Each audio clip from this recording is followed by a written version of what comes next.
All right, so I'm going to talk a little bit about the structure of the pipeline regulations and kind of who does what and what's in the scope of the regulations, what's not in the scope of the regulations.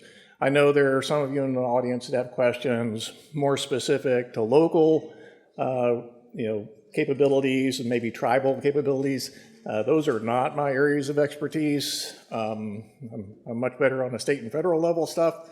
So, but I'll try to answer your questions if I can. So who regulates pipelines? And when I say pipelines, we're talking about energy pipelines, oil and gas pipelines. So it's the Department of Transportation, a very big department. A tiny little part of the Department of Transportation is the Pipeline and Hazard Control Safety Administration, or PHMSA, which people have been talking about already. There are also other federal agencies involved some way in pipeline safety. So the Department of Interior, so if on my slides you see a DOI, that's not a typo, that's a different agency. And within them they have the Bureau of Land Management and BSEE. It used to be the Minerals Management Service. So Bureau of Land Management handles federal lands onshore, BSEE handles federal lands offshore. And then the EPA does have some things to say about pipelines, and of course, environmental impacts for pipelines, air emissions, water emissions, they regulate that. Department of Homeland Security has the Coast Guard. The Coast Guard actually regulates pipelines around marine terminals. So there are pipelines that the Coast Guard regulates. Department of Labor, they have regulations regulating safety of the workers that work on pipeline systems. And then lastly, you have state agencies, what I'll talk about a little bit, how the federal government and the state agencies work together on pipeline safety. So the main topic for today is going to be Department of Transportation, PHMSA, and within PHMSA, there's actually a subpart of it called the Office of Pipeline Safety. So when I say DOT, when I say PHMSA, when I say OPS, I'm really talking about the same thing. The Office of Pipeline Safety within PHMSA, within the Department of Transportation. So pardon me for Russian, but I'm trying to make up a little time. So PHMSA is organized like most federal agencies are, with a headquarters office in DC and then various regional offices spread around the country. So you can see how the regions are broken up and where the regional offices are. This is all available on their website. I apologize that this org chart is out of date, but it doesn't matter because you can't read it anyway. Okay, so, but this gives you an idea of what the PHMSA organization looks like. So you have at the top the Associate Administrator for Pipeline Safety. That was Alan Mayberry. He's now retired. He will be talking to you later today, I believe. So great guy. I describe him as the highest level person within PHMSA that knows anything about pipeline safety. Okay, so you get, he's got a boss, they have a boss. Okay, those are political appointees. They're not there because they know pipeline safety. Alan's there was there because he actually understands pipeline safety. So, and then you've got basically, the administrative side on one side and the operations side on another. So on the right-hand side, and I can't read it myself either, but you have, here you can see, I don't know if this laser pointer will work. Ooh, that was wrong, okay. So anyway, you've got the eastern region, southern region, central region. All these verticals here are the regional offices, and almost every name in those boxes is an inspector. Okay, so these are the people that are going out and they're visiting the pipeline operators, either at their headquarters office or maybe some regional office or maybe some work site even, and they're doing their inspection of the pipeline operator, whether it's records, whether it's procedures, whether it's practices, whether it's physical stuff in the ground.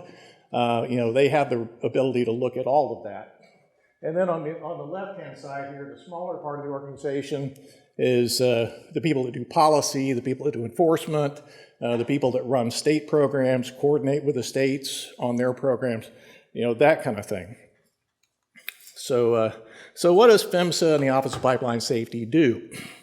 Well, they can write regulations, and they do that constantly. They've got a regulatory agenda. You can look it up. and they'll tell you these are the rules that we are currently working on and trying to finalize. I will tell you, don't believe any of the deadlines. You know, they hardly ever meet their deadlines, but they at least tell you what they're working on. So, and then during the process of writing or amending regulations, they accept comments. So Pipeline Safety Trust very frequently will comment on some proposed regulation. Likewise, the industry associations, INGA, API, the ones you heard about in the previous presentation, they'll also comment. Members of the public can comment, you can comment, and PHMSA will take all those comments under consideration. They don't have to agree with you, but they have to at least read it and explain generally why they did or did not agree with certain comments. And then once the rules are in place, they get to interpret those rules. So they'll tell you what they mean, and they can do that officially through letters of interpretation. Sometimes they issue advisory bulletins. Those are really more like reminders. It's a, hey, remember, you need to be doing this, or you need to be concerned about this particular issue. And then they also have the power of an enforcement agency. So they write the rules, they interpret the rules, they enforce the rules. So they'll come, they'll do their inspections. If they don't like what they see during an inspection, they will write up something, whether it's a warning letter, maybe it's a notice of violation, maybe it's a compliance order. There's a variety of steps that the agency can take as a result of their inspections. And then the operator can go to hearings to present their side if they don't agree with something in an enforcement action. And then eventually a hearing officer will make a decision. So, and then lastly, PHMSA can refer things if they believe it's criminal in nature. There's one thing to have a violation, but it's another thing to be criminal. That's the kind of thing people can go to jail for. So PHMSA doesn't do that, but they can, kind of call mommy, I guess the way I kind of describe it. They can call the Department of Justice and say, hey, I think there's a criminal violation here. I want you to get involved on the criminal side. Okay, so they don't do that, the criminal stuff themselves. So every few years you get a new Pipeline Safety Act out of Congress. So the grand scheme of things is Congress writes the laws, hands them over to the executive branch under the president, where the Department of Transportation sits, and then they go execute those laws.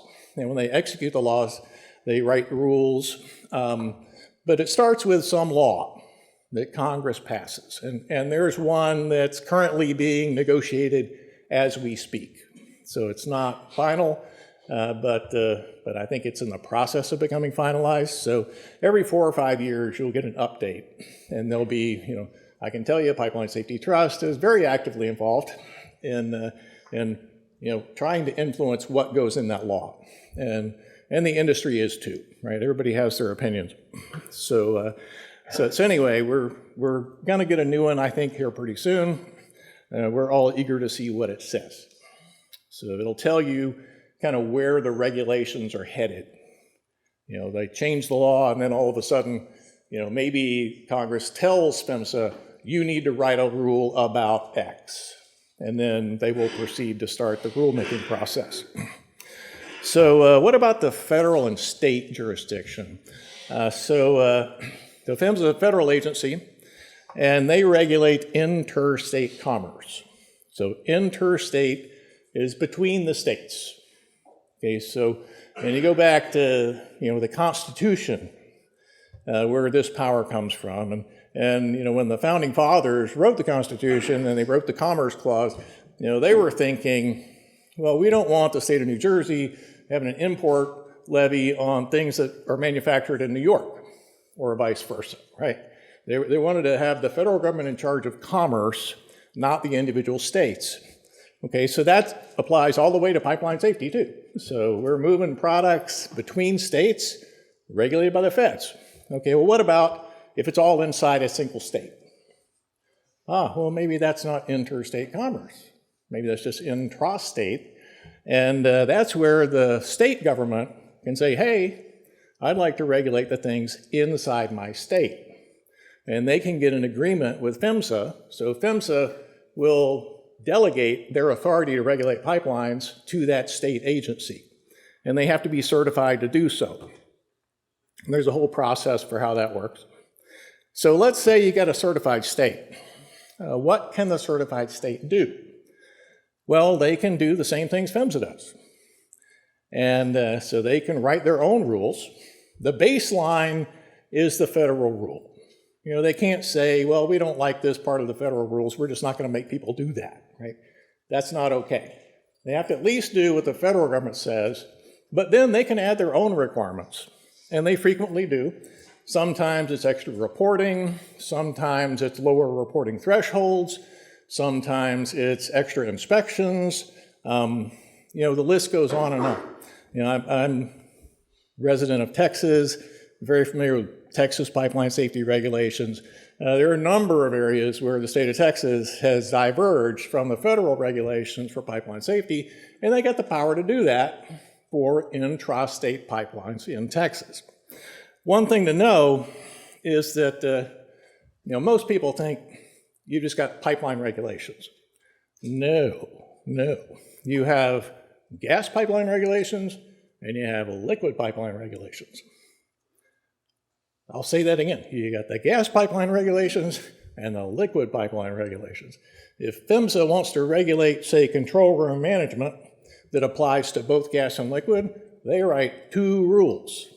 They write a gas rule for control room management, they write a liquid rule for control room management. You publish both rules, and they might be a little bit different.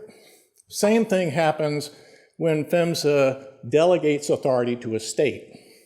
They might have delegated authority for gas pipelines, but not for liquid pipelines. Okay, so your state agency might not do both. What you tend to find is in the oil and gas producing states, the state has both gas and liquid delegation. In the states that don't produce a lot of oil and gas, you tend to only have delegation for gas because maybe there's not a lot of liquid intrastate pipelines if you're not producing a lot of oil and gas, but you do have a lot of people with gas service to their homes, and the states generally want to regulate that. So just about all the states will at least have delegation for gas.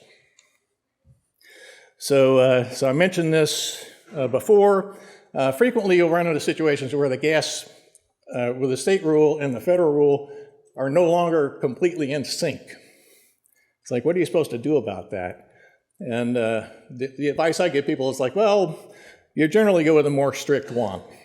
You know, sometimes the federal government changes their rule, the state hadn't quite caught up yet. I would never advise anybody to ignore the federal rule just because the state hasn't caught up. You know, do the more strict regulation. So here's a map.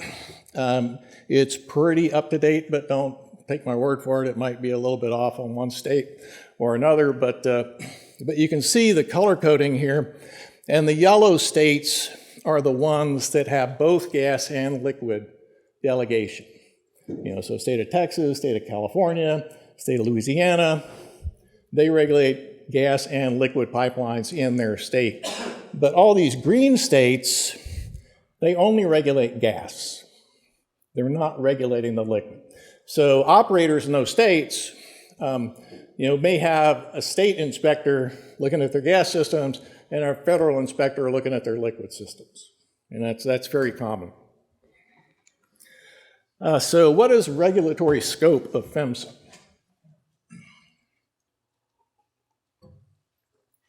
I describe the PHMSA regulations as cradle-to-grave regulations. So from the time you start designing a pipeline, before you've ever put any pipe together, design is regulated by PHMSA. They have ways that you can, you know, build your pipeline, ways you can't build your pipeline, things you have to consider in the design process.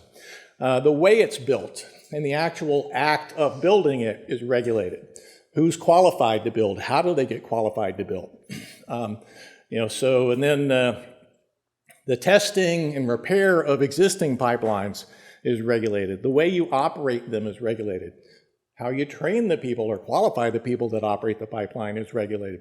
The emergency response system that was mentioned earlier, the way you design that, the way you drill it, the way you document it, that's all regulated as well.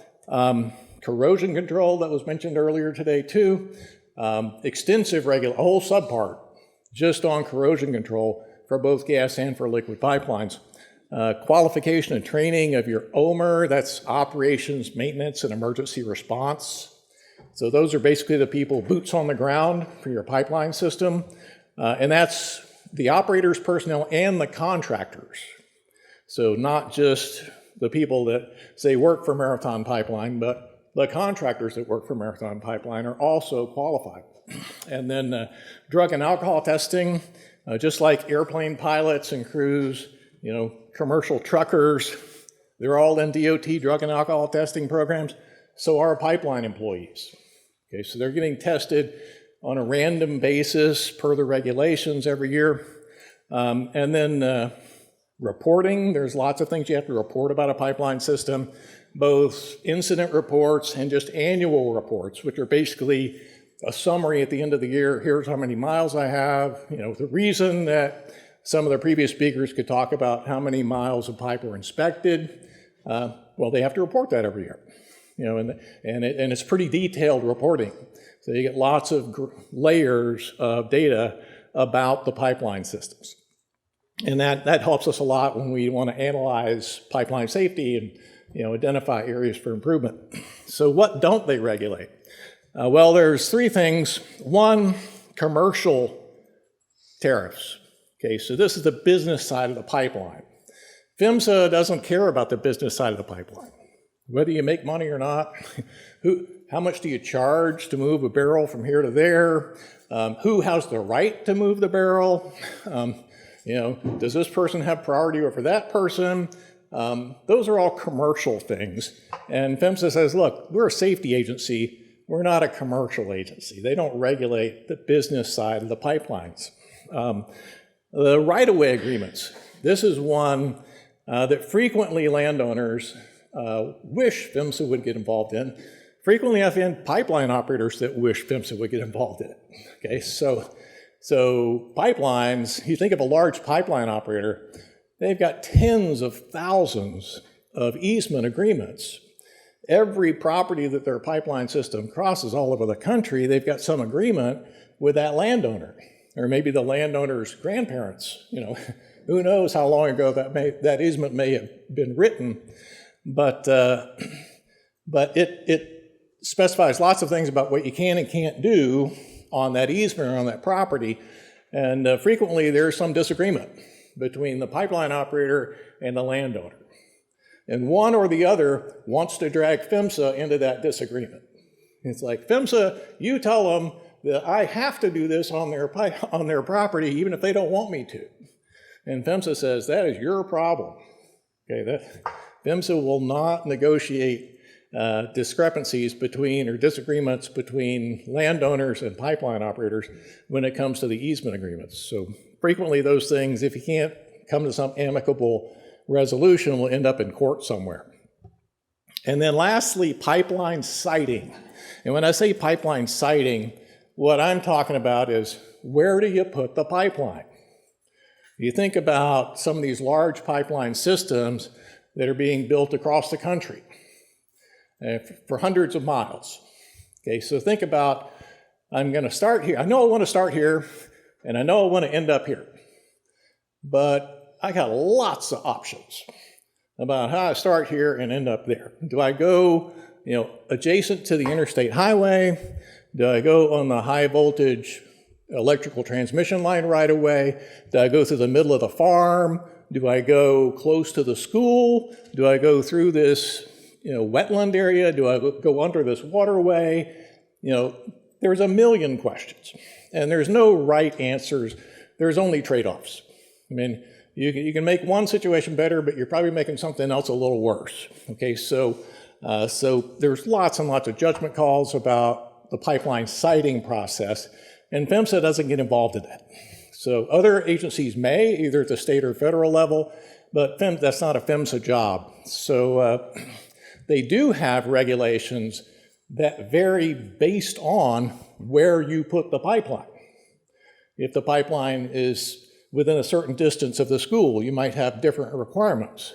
If it's within a certain distance or in a highly populated area, you might have different requirements. But they don't tell you you can't put it there. They just tell you, if you put it there, these are the requirements.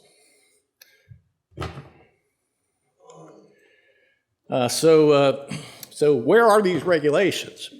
So the federal regulations are in this thing called the CFR, which is the Code of Federal Regulations. So it's like the encyclopedia of the federal regulations. For those of us old enough to remember what an encyclopedia is, right? Before we just Googled everything. So you can, frequently I'll find somebody who has a book, one of the regulation books for the pipeline regulations. Okay, so there's 50 titles. Start at Title 1, go all the way to Title 50. Different agencies are in different titles. Department of Transportation is in Title 49. Okay, so, and then the pipeline specific regulations are in 49 CFR, Title 49, parts 190 through 199. Okay, so if you're in the industry for long, you kind of get to, all the numbers, right? So Part 192, gas pipeline regulations, Part 195, liquid pipeline regulations, so that's how we find them. And you can look up individual rules, chapter and verse, by going to the title, go to the right title, go to the right part, go to the right paragraph, subparagraph, and eventually you'll find the specific rule that you're concerned with. So we cite them by title, then part, and then a decimal for the section. So 49 CFR 195.50 is in the 49th title of the Code of Federal Regulations, Part 195. So keep thumbing through it until you hit to Part 195. And then paragraph 50.50, and that deals with accident reporting for liquid pipelines. Okay, so that's just how we cite things. The Federal Register, the FR. Again, it's not a typo. So CFR is the encyclopedia. What's the FR? The Federal Register. I explain that like it's the federal government's newspaper. Okay, so every day the federal government's open for business, they publish the Federal Register. And every year they start at page number 1. And they just keep counting until they get to the end of the year. And at the end of the year, sometimes you're up to 100,000 pages. Okay, so it's lots of stuff that the federal government publishes in the Federal Register. So that's where you get all the narrative. Let's say PHMSA is going to write a regulation, and so first they publish a proposed regulation or a proposal. Maybe it's an advanced notice of proposed rulemaking. So it's very generic. We think we're going to regulate, say, valve spacing for liquid pipelines, and these are the kinds of topics we think we should be regulating on and how we should approach it. What do you think? And then everybody comments, gives their ideas on how it ought to be done. And then eventually PHMSA would publish a proposed rule. Okay, here's the proposed rule. And they not only publish the proposed rule, they tell you why they published that rule the way they did. And if there was already commenting on the rule, they'll explain, well, the American Gas Association, thinks we should do it like this, and they provided all these comments, and the Pipeline Safety Trust thinks we should do it like that, and they provided all these comments, so you get all the background, and then you've got the proposed rule. Then you go through the same thing all over again when you do a final rule, and that's all published in the Federal Register. Okay, so you can find 50 pages of information about one paragraph in the rule. Okay, because you might have a whole lot of Federal Register stuff explaining the whys and the why nots, and then eventually you get one paragraph that gets in the Code of Federal Regulations. Okay, so so that's where you frequently, if you're doing any regulatory research, you drill into the Federal Register, because that's where you're going to find the rationale and why they said this word versus that word, why they put it this way instead of that way. They frequently will explain that in a high level of detail in the Federal Register. Okay, so where do you find these regulations? Already talked about 49 CFR. These are the pipeline-specific parts, 190 through 199. You'll notice this one at the bottom, 199/40. So that's in both Part 199 and Part 40. So drug and alcohol testing for DOT has kind of a two-part regulation. There's Part 40 is the big DOT regulation that applies to all the people in all the drug and alcohol programs within the Department of Transportation, millions of people. And then Part 199 says, and this is how it's going to work in the pipeline industry. So you got to comply with both sets of those. And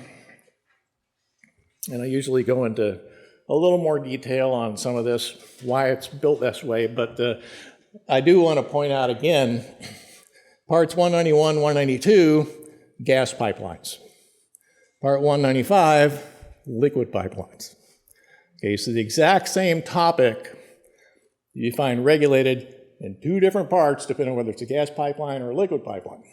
One example I like to use is inspection of pipeline right-of-ways. How often do you have to inspect a liquid pipeline right-of-way? I could ask Rich, and I'm sure he knows, but I won't put him on the spot. Okay, so 26 times a year, not to exceed 2.5 weeks between inspections. Okay, so liquid pipeline right-of-way, 26 times a year you inspect it. Let's say you got a gas transmission pipeline. Again, in a remote area, how often do you have to inspect that right-of-way? 1 time a year. Okay, liquid, 26, gas, once. Okay, now I can give you reasons for that, but my point is they're just different. And if you got a gas pipeline and a liquid pipeline, the exact same right-of-way, that liquid operators are required to go out there 26 times a year, the gas pipeline operators are required to go out there once. Okay, now, in fact, the gas operators I'm familiar with do a lot more right-of-way inspections than that, but the rule doesn't make it. They just do it because they think it's the right thing to do.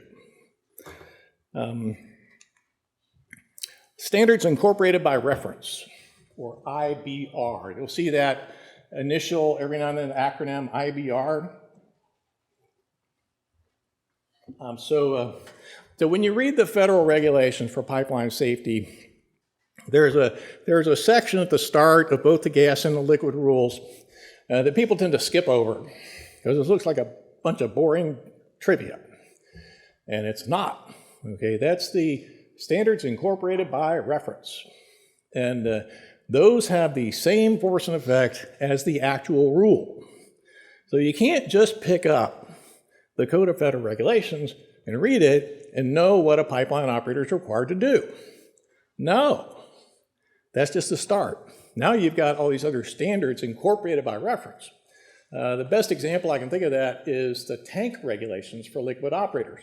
Okay, so if you look up the tank regulations for liquid operators in the Code of Federal Regulations, Part 195, you'll find just 2 or 3 pages. How hard can that be? Well, the thing is, they spend that 2 or 3 pages citing all these industry standards incorporated by reference: lightning protection, fall protection, cathodic protection, shell design, all these things. And those standards have the same force and effect as the regulation does. Okay, so this is something that the Pipeline Safety Trust, I want to give them credit, they complained for a long time, and said, hey, Congress, we have to buy industry standards just to know what the rule says. Because we can't just get it from reading the rule itself, we have to read the standard. And ASME, API, NACE, all these organizations sell their standards for hundreds and hundreds of dollars. You'd have to buy thousands and thousands of dollars worth of standards just to know what the rule really says. And so the Pipeline Safety Trust, I guess, was so persistent about this for so long, they finally got it written into the law. You can't incorporate a standard unless it's available for free on a website. So you, as a member of the public, you know. They took out the website part afterwards. Oh, okay, well, so the thing is, you can now at least read the standards. Now, I would tell people in the industry, look, we don't want to do it that way. The people in the industry have much better, systems in place for reading these standards, that are much more useful, but you can at least read them through these methods that now, maybe not a website, okay, but they are available. One thing to know about PHMSA when they incorporate standards is that they are very specific about the edition and date of the standard that they're incorporating. Okay, so it's not just assumed to be the most recent edition. These standards are required to go through periodic reviews and updates. Even if they just say, it's still good, we reaffirm it on this date, they still have to, to be an official standard, they still have to go through this review and update process. And frequently, or sometimes, I won't say frequently, but sometimes PHMSA looks at the new standard and doesn't like it, or doesn't like part of it, and says, yeah, we're not going to go with that one. We're going to go with the old one. Okay, so don't assume that the most recent standard is the one you're supposed to be using. Sometimes they intentionally incorporate obsolete standards. And then sometimes they just incorporate a specific part of a standard or a specific paragraph of a standard. Okay, so you have to be very careful when you're reading these things to know exactly what is or is not required of a pipeline operator. I've been on committees, industry committees, where we create standards, and there's an awful lot of discussion around the table about what word do we use? Is it a shall or a must requirement? Because if we put that in a standard, then operators have to do it that way. If it's a should requirement or a should statement, it's like, well, we think that's the right way to do it most of the time, but you might have a specific situation that is a little different than what we're thinking. You can deviate from a should requirement, but you need to have a reason. Why is that should statement not good for your operation in this particular situation? And then lastly, may. You may do it this way. Well, that's just permission to do it that way. It's not implied that that's the right way to do it, but it's an acceptable thing to do. You may do this. So here's that website I was talking about. ANSI, American National Standards Institute, or something like that. There's a website that you can go to pull up these incorporated by reference standards and at least read them. I don't think you can print, you can't save, you can't highlight all that, but you can at least read it. All right, so what are some major programs required by PHMSA? So like I said, the PHMSA regulations are cradle-to-grave regulations. Just about every stage of the pipeline life cycle, we talk about pipelines having a life cycle, from design through abandonment. So they regulate all of it. They have extensive design and construction specifications and qualifications. You will find acceptable types of pipe materials and non-acceptable types of pipe materials. You will find requirements for the specification that a valve has to meet to be used in a DOT pipeline system. The list goes on and on and on. So extensive design and construction specifications and qualifications. Operations, maintenance, and emergency response procedures. So here's how PHMSA regulations work in general. PHMSA says, okay, pipeline operator, you have to have procedures for doing these things. And that's kind of all they say. Now, what does the operator have to do? Now the operator has to go write procedures for doing all these things. And then PHMSA says, okay, you have to, I think the verbatim words is prepare and follow. So they say you have to prepare and follow a series of specifications, procedures, whatnot, Okay, so once the operator writes it down and says, this is my procedure, then PHMSA can come look at their procedure and say, well, you didn't do it the way you said you're going to do it. That's a violation of PHMSA's regulations, even though PHMSA didn't say you had to do it like that. PHMSA just said, you have to tell me how you're going to do it, and then you have to do what you said you were going to do. And if you don't do it, then that's a violation of PHMSA's rule. Okay, so that's something that, you can look at the PHMSA regulations and think, well, they're just not very specific on a lot of topics. And, well, that's because they're giving the operators leeway to write their procedures the way that they think works best for them. But then they're no longer generic anymore. Now they've got a very specific procedure they need to follow and that PHMSA can audit, and that's what they do. Damage prevention programs. So you've already talked about that. Ed talked about that earlier. The unspoken word when pipeline operators talk about damage prevention is excavation. So there's lots of ways to damage a pipeline. But when we say damage prevention, we're talking about excavation damage prevention. Keep people from digging into your pipeline. And that's where organizations like the ones that Ed was talking about earlier, and your state level 811 systems, the Common Ground Alliance, you may have heard of them. There's a lot of focus on excavation damage prevention.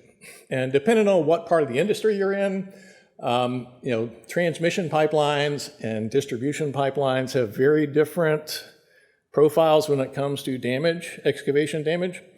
There's not a lot of excavation damage on transmission pipelines. There's a whole lot on distribution pipelines, and you can see why. They're in everybody's yard, you're digging up your flower bed. You can hit those distribution pipelines pretty easy, and there's way more miles of them than there are transmission pipelines. Transmission pipelines tend to be in a defined right-of-way. It's a little easier to control than all these pipes in everybody's yards. But I call excavation incidents the trifecta of pipeline incidents, because what do you have? You have heavy equipment, an ignition source, and people all in the same place at the same time when you rupture that pipeline. Okay, so that's the trifecta. You've got almost the perfect recipe for getting somebody injured or killed.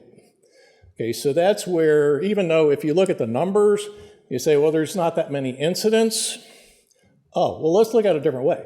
Where are the incidents that get people injured and killed?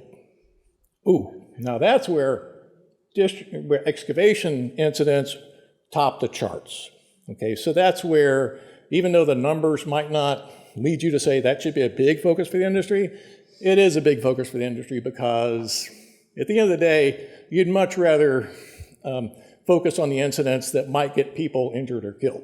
So prevent those at pretty much any cost. Your drug and alcohol program, your company might have a drug and alcohol program independent from DOT's drug and alcohol program. You can have two different programs, but the DOT one is inflexible. They tell you exactly what you test for, they tell you exactly what the limits are, and what the testing protocol is, and the whole 9 yards. They got lots and lots of information to tell an operator and their contractors how to do drug and alcohol programs. The operator qualification program, when we say the word operator here, operator means the pipeline company. That is the operator of the pipeline system. So we're not talking about a job title. We're not talking about somebody who goes out and does a certain job on the pipeline. It's the pipeline company's qualification program for their personnel and their contractors doing these, what they call covered tasks on a pipeline system, which are basically the safety-related tasks. So things that might impact the safety of the pipeline system are, as a general rule, included within the scope of your operator qualification program. And you have to have a way of making sure that the people that are doing those tasks, whether they're your employees or your contractors, are qualified to do them. And I like the way the rule is written. It's just unlike some rules that I think are kind of stupid, that, and I know this is being recorded, but, there's some rules that say you have to do a 4-hour refresher every year. Well, you do the first couple of refreshers, and it's like, I could teach this thing. Why am I wasting 4 hours of a valuable day sitting through this mandatory refresher course? This is crazy. Okay, the OQ rule doesn't work that way. The OQ rule just says, you, pipeline operator, have to ensure that these people are qualified. How often did they get trained? I don't know. How many hours of training did they need? I don't know. They don't tell you. They just say, you got to make sure they're qualified to do their job, and you have to demonstrate it. Okay, so, and you've got to document it. Okay, so this is my last slide, so I can drag this one out a little bit. Okay, so, or I could take some questions now. So anyway, there's been an awful lot of time and effort spent on operator qualification programs to make sure that people are qualified to do the specific things that they do on a pipeline. Public awareness program, you're going to hear a lot about that today and probably for the rest of the conference. So, and I know Rich talked about that as well. So public awareness programs have evolved a lot over the years. It used to be, back when I started this business, people would just put a classified ad in the newspaper to say, be advised that, XYZ pipeline company has pipelines in your area, and you should be concerned about, X, Y, or Z. And that was it. Okay, and then you've got, they become more sophisticated. Many of you, probably all of you, get some kind of mailer from a pipeline company. Maybe it's an insert in your bill that says, hey, this is XYZ pipeline company, and we want to tell you we got pipelines in your area, and these are the things you need to be concerned about or be aware of, and how you should behave if you see or smell or witness whatever. So it's all about educating the public. And we've kind of gone now from the education side, where it's a one-way communication. I'm telling you what you need to know about pipeline safety. That's what public awareness historically has meant. It's evolving into more of a dialogue.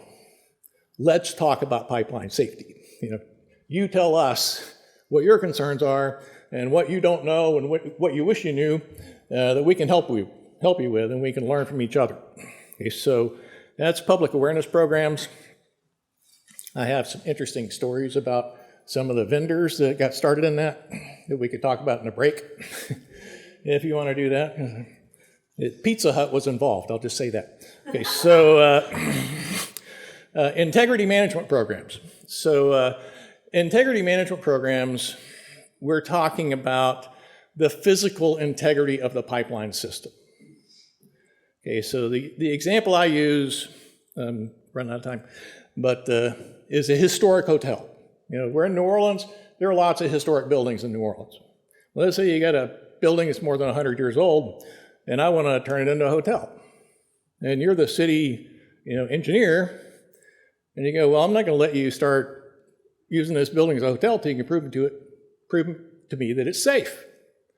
Oh, well, how do I prove that it's safe? I can show it's not leaking. I can show the plumbing works. How do I know the building's safe?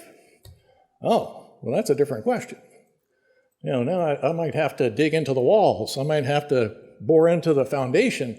I might have to dig into the roof, to see that all the I-beams are not rusted and they're not buckled and the rivets are all still in place. And, there's a lot more work that goes into proving that the building's safe than there is just showing that, well, it's not leaking.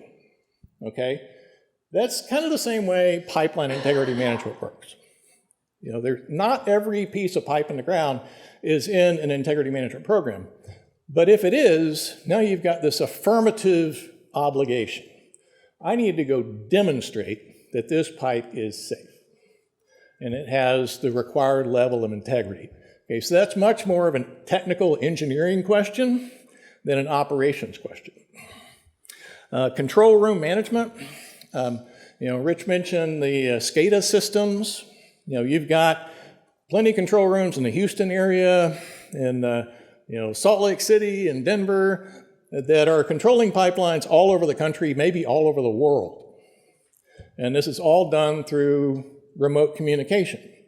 So just like you just got people sitting in front of computer screens, and they're watching, monitoring the pipeline operations, and to a certain extent they can remotely control them. Maybe they have to call somebody to go do something physically on a pipeline system, but there's a whole regulation now on how the control room management process works. How do you qualify your controllers? How do you make sure that they're not getting overwhelmed? How do you manage the alarms on your pipeline system? It's a very extensive rule, and I will do one shout out for Marathon because I do a lot of training, and when I talk about control room management, I had this picture of a nice control room, and it looked modern, and one of the students goes, "That's our old control room," and it was Marathon. So if you ever get a chance to tour their control room, I would do it because they got a really, really great control room. So. And then lastly, oil spill response plans. So if you're familiar at all with oil spill response, OPA 90, the Oil Pollution Act of 1990, which not coincidentally was written the year after the Exxon Valdez oil spill of 1989. Okay, so you get this big terrible spill in 1989, you get a brand new law in 1990. And so that applies to shipping, it applies to fixed facilities and like refineries, it applies to pipelines.